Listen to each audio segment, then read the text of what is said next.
দেখো বন্ধুরা, কড়াইতে কিন্তু তেল গরম পুরো হয়ে গেছে, ধোয়া উঠছে। এক্ষুনি কিন্তু এই আলু পেঁয়াজটা ছেড়ে দেবো এখানে। আর এখানে আমি তার আগে থেকে না একটু বাঁধাকপি, গাজর আর একটু ডিম ভেজে রেখে দিয়েছি আলাদা করে। এটা চাউমিনের ওপর থেকে মিশিয়ে দেবো। আর এদিকে কিন্তু আমার চাউমিন সেদ্ধ করা হয়ে গেছে। ঠিক আছে, দেখো আমি কিন্তু এই চাউমিনটা ব্যবহার করি। এই যে দাঁড়াও দেখাচ্ছি, এই দেখো এই চাউমিনটা কিন্তু খুবই ভালো।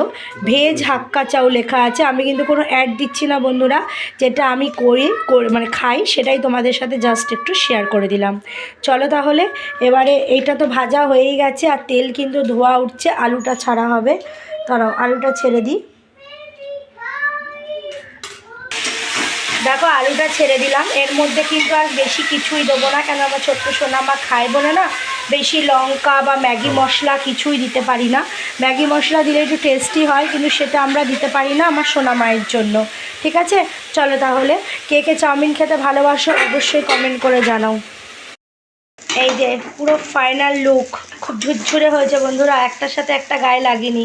ওই চাউমিনটা না খুব সরু, জানো তো। দেখো খুব ভালো হয়েছে খেতে। চলো, কে কে পছন্দ করো এরকম সাদা মাটা স্কুলের টিফিনের চাউমিন অবশ্যই কমেন্ট করো।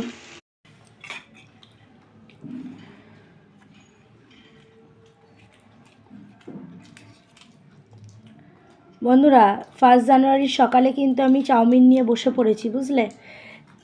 ভালো হয়েছে আমার চাউমিনটা। দেখো, চাউমিন লাভার কে কে আছো, আমার মতন কে কে ঘরের চাউমিন খেতে ভালোবাসো।